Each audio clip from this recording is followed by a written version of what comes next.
Processo eleitoral de 2022, Lula e Bolsonaro. Foi um processo eleitoral transparente? Foi um processo eleitoral constitucional, legal, justo, jurídico? Foi um processo eleitoral democrático? Não, não foi. Foi fraudado. E eu não vou falar de urna, porque eu não sou técnico e eu não sei falar de urna. E eu nem chego perto desse assunto porque este tribunal proibiu-nos de falar de urna.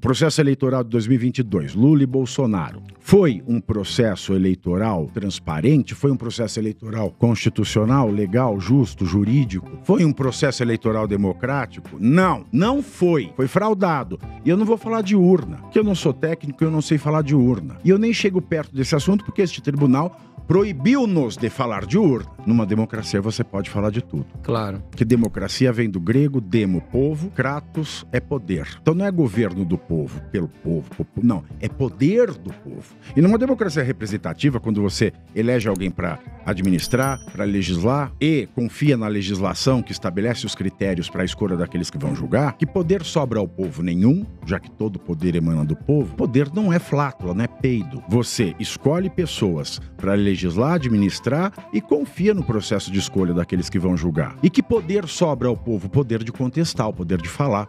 Eu não gosto disso, eu acho que isso está errado. Eu quero saber isso. Eu quero ver a urna aberta na minha... Você pode falar, você pode não obter, mas você pode falar. Isso que é democracia. Mas eu não quero chegar na urna. O que eu digo é, o processo foi fraudado? Foi uma fraude. O processo que sagrou Lula vencedor do pleito presidencial em 2022 foi fraude. Fraude por quê? Provo. Você pega, abre a lei eleitoral, tá lá escrito que o TSE, Tribunal Superior Eleitoral, só pode fazer regulamentações das eleições até o dia 5 de março do ano das eleições. Tá na lei. Até que você não mude o calendário, tá na lei. Então a lei tá lá, ela é clara. O TSE só pode regulamentar as normas eleitorais até o dia 5 de março do ano das eleições. E nessas regulamentações ele não pode suprimir direitos previstos na lei, nem pode criar penalidades que não existem na lei. Então são 3 critérios. O prazo, 5 de março do ano da eleição. Segundo, não pode suprimir direito. Terceiro, não pode criar penalidade. O que aconteceu em 2022? Em 20 de outubro de 2022, o TSE lança uma resolução que pautou, que regulamentou as eleições daquele ano. Então, ou você me comprova que 20 de outubro de 2022 vem antes de 5 de março de 2022, ou eu estou certo e eles estão errados. Eu acho que 5 de março de 2022 vem antes de 20 de outubro de 2022. Claro, com certeza. Então, é fraude. Aquela resolução foi fraude. Segundo, essa resolução, ela suprimiu direitos. Mesmo que ela tivesse sido feita no prazo, ela não poderia ter suprimido direitos. E mesmo que ela tivesse sido feita no prazo e não tivesse suprimido direitos, ela criou penalidades. Então ela é triplamente fraudulenta. E foram essas resoluções que tiraram perfis pró-Bolsonaro das redes sociais. Foi essa resolução que fez com que apoiadores de Bolsonaro tiveram direitos e garantias violados. E uma outra coisa mais absurda ainda, quando o Bolsonaro entrou com aquela ação falando da fraude no tempo de rádio, com um laudo técnico, muito ruim, aliás, o laudo técnico, Bolsonaro podia ter perdido aquela ação, mas aquela ação precisava ter sido distribuída, analisada e julgada. O que o Alexandre de Moraes fez não existe na lei. Ele pegou a ação, indeferiu de plano e aplicou uma multa de 20 milhões. Então o Alexandre de Moraes, com as bênçãos do STF, ele fraudou a eleição de 2022, sem falar de urna. O processo eleitoral foi fraudado, isso eu não tenho dúvida. Ou você queima todos os livros e apaga todas as publicações de lei, porque basta olhar a lei, tá escrito. E quando ele fez isso e se sentiu muito confortável, e quando ele mandou prender em flagrante o Daniel Silveira, veja bem, isso aqui não é uma defesa do que o Daniel Silveira fez, mas eu tô falando como jurista. Prisão em flagrante por um vídeo na internet. É possível? Não. Flagrante só existe em 3 tipos. Primeiro é o flagrante imediato, próprio, quando alguém... Você tá com a arma na mão, eu cheguei e vi você dando tiro com a arma na mão, eu falo, esteja preso. Esteja preso, correto, mas é uma brincadeira.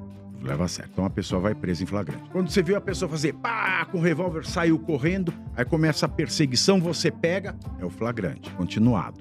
E tem uma terceira hipótese, que é o flagrante impróprio, que é assim, o cara matou, saiu correndo. Aí chegou a polícia, perguntou para as pessoas, quem matou é assim, ele tem tais características, ele matou com uma arma de fogo. Começa-se uma perseguição e algum tempo depois, pode ser 1, 2 dias depois até, você acha a pessoa dessa descrição com a arma do crime. Pode prender em flagrante também.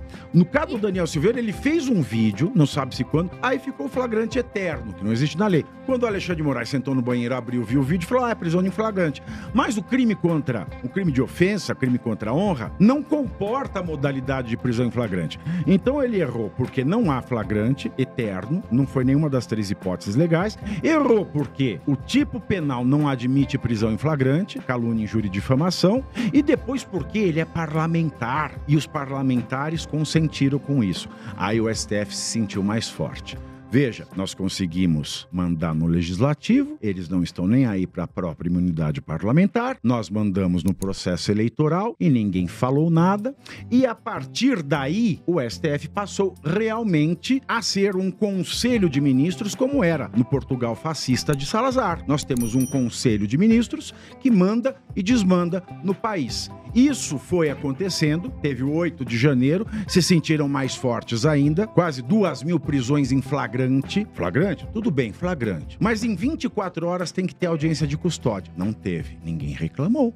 Vamos indo mais a fundo, porque quando não tem audiência de custódia, qualquer traficante sabe disso, você tem que ser liberado. Então vamos mais a fundo. Agora vamos passar para prisão preventiva. Por quais motivos? Não tem individuação de conduta, não tem como a gente aplicar os critérios da prisão preventiva, porque eu acho. O Congresso não falou nada, o Senado não falou nada, e agora estão vindo as condenações. Condenações sem que se observasse o devido processo legal. Repito, eu não estou dizendo que aqui alguém é inocente ou culpado, mas como qualquer traficante, homicida, estuprador, tem o devido processo legal respeitado, 8 de janeiro não se teve. Aí chega no Elon Musk, que é onde chega o Trump. Elon Musk, quando compra o Twitter, troca o nome para X, se depara com aquele monte de ordem ilegal, inconstitucional, antidemocrática, autoritária, torpe. Ele fala, não vou obedecer isso porque isso é ilegal. Aí é claro que o Supremo, que é um simulacro de Supremo, que de Supremo não tem nada, é um Supremo sequestrado por atores políticos sem notável saber jurídico, já que a gente pode fazer o que quer, não banir o X, vamos aplicar multa. Aí sai do Brasil, ele faz uma outra coisa que não existe na lei. Bom, já que ele sai do Brasil, vamos bloquear os bens da Starlink.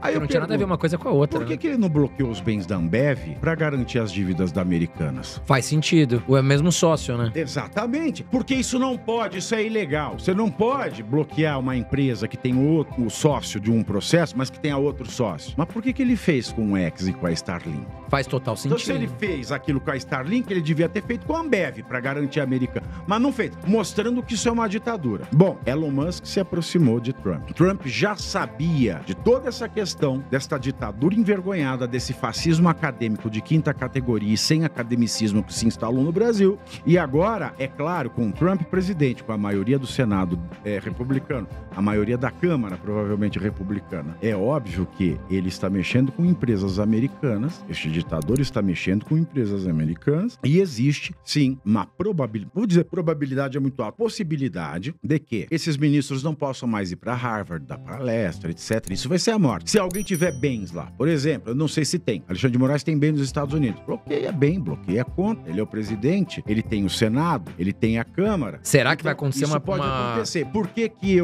que eu fiquei feliz, então, depois de toda esta volta de meia hora, para dizer por que eu fiquei feliz? Eu fiquei feliz porque no Brasil o Senado poderia resolver esta tirania, mas o Senado é venal. Por que o Senado não resolve essa tirania, então, Pavinato? Já que eles têm esse poder. Tem várias explicações. Primeiro, pode ser porque você tenha rabo preso, ou seja, pode ser porque você seja corrupto e tem algum caso que você não quer que o STF mexa. Isso é um caso. Segundo caso, pode ser que você não seja corrupto, mas tenha rabo preso com algum dirigente do seu partido que seja corrupto. Terceiro caso, pode ser porque você seja venal, você está recebendo emenda, etc e tal. Isso é uma forma de corrupção no sentido moral. Ou, por fim, porque você é desleixado mesmo, não tá nem aí pra briola.